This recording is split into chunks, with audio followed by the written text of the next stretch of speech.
Saudari dan saudara yang saya kasih dalam Kristus, jumpa lagi bersama saya Romo John Laba SDB dari komunitas Novisiat Salesian Don Bosco di Tiga Raksa, Tangerang. Saya sekarang berada di ruangan kerja saya, dan hari ini saya akan membaca Injil Matius bab 15 ayat 21 sampai 28 dan memberikan renungan bertepatan dengan hari Rabu pekan biasa yang ke-18. Sekarang saya bacakan Injilnya. Tuhan bersamamu dan bersama rohmu. Inilah Injil suci menurut Matius. Dimuliakanlah Tuhan. Pada suatu hari, Yesus menyingkir ke daerah Tirus dan Sidon. Datanglah seorang wanita Kanaan dari daerah itu dan berseru, "Kasihanilah aku, ya Tuhan, anak Daud. Anakku perempuan kerasukan setan dan sangat menderita."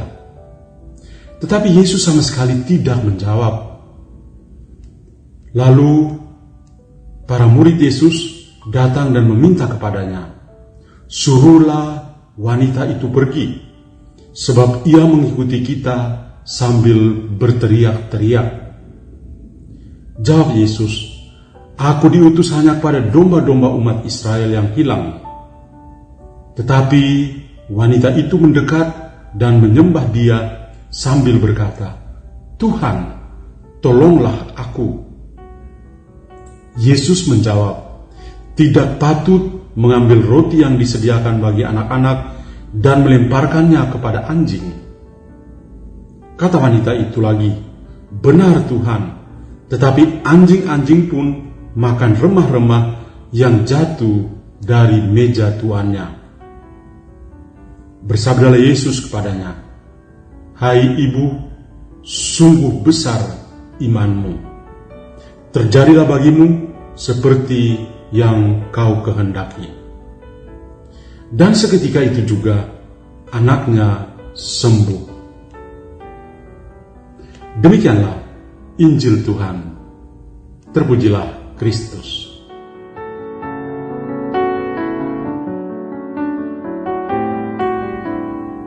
Saudari dan saudara yang saya kasih dalam Kristus, saya memberi judul renungan hari ini, Tuhan saja mengapresiasi iman manusia. Saya pernah menghadiri sebuah acara gathering di sebuah lingkungan. Acara gatheringnya sederhana sekali, tetapi sangat mengesankan. Pembawa acara itu berkali-kali mengapresiasi semua peserta gathering atas partisipasinya ketika mengakhiri gathering itu. Hal yang mengesankan saya adalah meskipun tidak ada hal-hal istimewa yang membuat kita bisa berkata wow atau memberi jempol yang besar, namun kemampuan memberi apresiasi itu membawa dampak yang sangat besar. Ada rasa percaya diri meningkat, ada perasaan dihargai oleh sesama yang hadir, dan dari sini muncul tekad dan niat yang baru untuk berjuang menjadi lebih baik lagi. Maka dalam gathering berikutnya, semua acara sangat lancar dan menyenangkan. Ternyata kemampuan untuk mengapresiasi itu sangat perlu dan harus. Tuhan saja mengapresiasi iman manusia. Pada hari ini kita mendengar sebuah kisah Injil, kisah Yesus yang sangat indah. Tuhan Yesus melakukan perjalanan yang oleh penginjil Matius menyingkir ke daerah Tirus dan Sidon. Kita bisa membayangkan sebuah perjalanan yang cukup jauh dari pantai Danau Galilea ke daerah Tirus dan Sidon yang berada di luar komunitas orang-orang Yahudi. Jarak antara Danau Galilea dan kota Tirus adalah sekitar 63 km. Masih ditambah lagi jarak sekitar 39,3 km untuk mencapai kota Sidon. Tirus adalah sebuah kota pelabuhan utama di Fenisia pada masa itu. Saat ini termasuk wilayah negara Libanon. Demikian juga kota Sidon atau yang dikenal saat ini kota Saida. Kedua kota ini dianggap merupakan daerah orang kafir karena berada jauh di luar komunitas Yahudi. Konsekuensinya adalah tidak ada keselamatan bagi bangsa-bangsa yang saat itu masih dianggap asing atau kafir. Tuhan Yesus dalam bacaan Injil hari ini ternyata berani melawan arus. Dia justru menyingkir ke sana dan bertemu dengan seorang wanita Kanaan yang anaknya sedang sakit karena kerasukan setan dan sangat menderita. Bisa dibayangkan, seorang Yahudi pergi ke luar komunitas Yahudi bertemu dengan seorang wanita. Bagi orang Yahudi saat itu sangat berbeda. Dan apa yang terjadi dengan wanita Kanaan yang anaknya sedang sakit itu? Dia malah mendekat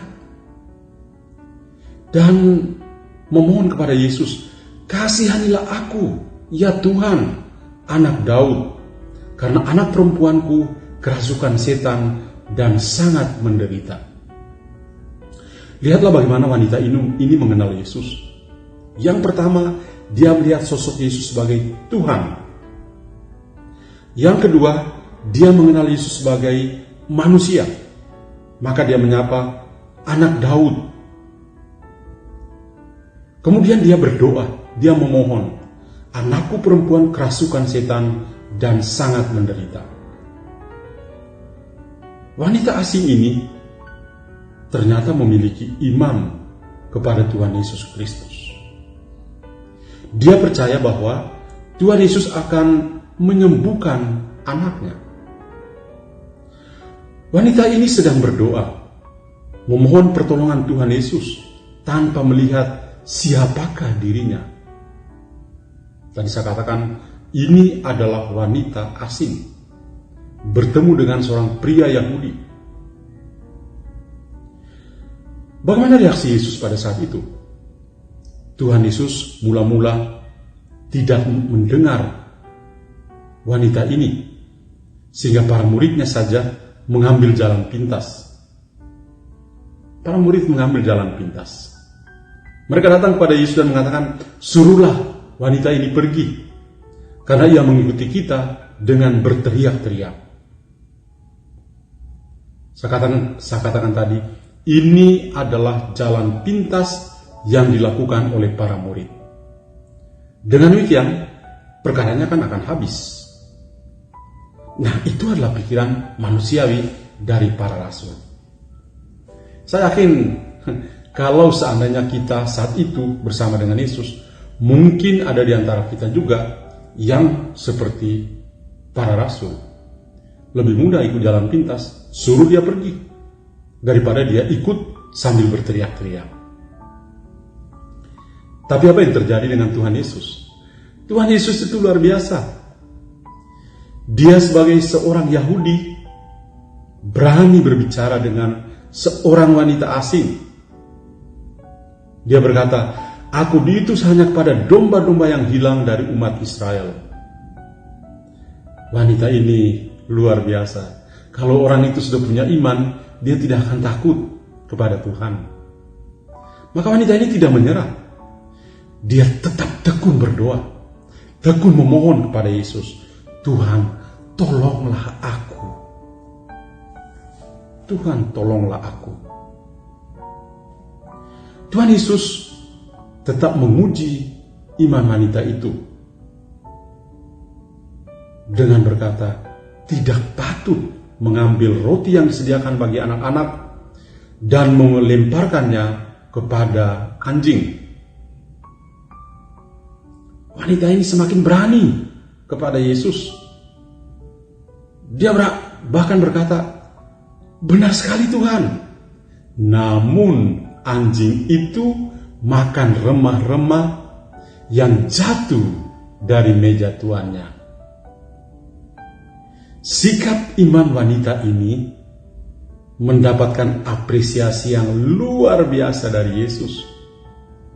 Tuhan Yesus berkata kepadanya, hai ibu, besar imanmu, maka jadilah kepadamu seperti yang kau kehendaki. Doa sang ibu membawa kesembuhan bagi anaknya yang sedang sakit. Doa mengubah segala-galanya.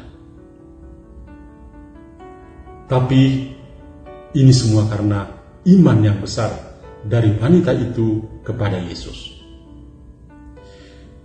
Kisah Injil ini sangat menarik perhatian kita. Pertama, iman itu penting bagi kita. Iman itu Tuhan kasih gratis loh. Kita tidak pernah membeli iman. Kita tidak pernah membayar mahal. Tapi Tuhan kasih gratis kepada kita. Maka kita perlu memelihara iman. Kita harus memelihara iman sampai keabadian. Itu pengalaman Santo Paulus. Iman yang Tuhan anugerahkan dapat menyelamatkan diri pribadi kita dan sesama. Iman menyelamatkan kita, iman kita menyelamatkan orang yang lain. Yang kedua, kuasa doa. Iman kepada Tuhan Yesus menjadi nyata dalam doa. Wanita Kanaan ini tidak malu-malu untuk berdoa, tidak malu-malu untuk memohon anugerah kesembuhan dari Tuhan Yesus untuk anaknya yang sedang sakit. Orang kalau punya iman, dia tunjukkan itu dengan bersyukur, dengan berdoa. Ketiga, semangat untuk mengapresiasi. Tuhan Yesus adalah anak Allah, namun dia dapat mengapresiasi iman dari wanita ini. Tuhan saja mengapresiasi iman wanita ini. Mengapa kita begitu sulit mengapresiasi iman dari sesama kita? Kita malah mengejek, mengolok, merendahkan. Tapi Tuhan tidak. Tuhan bahkan mengapresiasi. Dan itulah yang harus kita lakukan di dalam kehidupan kita. Saudara-saudariku, Tuhan Yesus saja mengapresiasi wanita Kanaan ini di Tirus dan Sidon karena imannya yang turut menyembuhkan anaknya. Iman adalah anugerah yang menyelamatkan. Maka marilah kita belajar dari Yesus untuk tahu mengapresiasi. Sekecil apapun yang dilakukan oleh siapa saja, patutlah kita mengapresiasinya. Mari kita mulai mengapresiasi dalam diri kita, dalam keluarga, dan dalam lingkungan kita. Kita mengapresiasi bukan saja kepada orang yang kita kenal. Orang asing sekalipun, kita harus berani mengapresiasi perbuatan-perbuatan yang mereka lakukan. Sesederhana, sekecil apapun perbuatan itu, patutlah kita mengapresiasinya. Marilah berdoa. Tuhan, ajarilah kami untuk tahu bersyukur, untuk tahu mensyukuri kasih dan kebaikan sama di dalam hidup kami. Ajarilah kami untuk selalu bersyukur kepadamu. atas pengalaman-pengalaman kehidupan kami setiap hari. Ya Bunda Maria, tolonglah kami untuk memiliki hati yang penuh syukur seperti hati-Mu. Amin. Dan kiranya kita semua sepanjang hari ini senantiasa dilindungi dan diberkati oleh Allah yang Maha Kuasa, Bapa dan Putra dan Roh Kudus. Amin.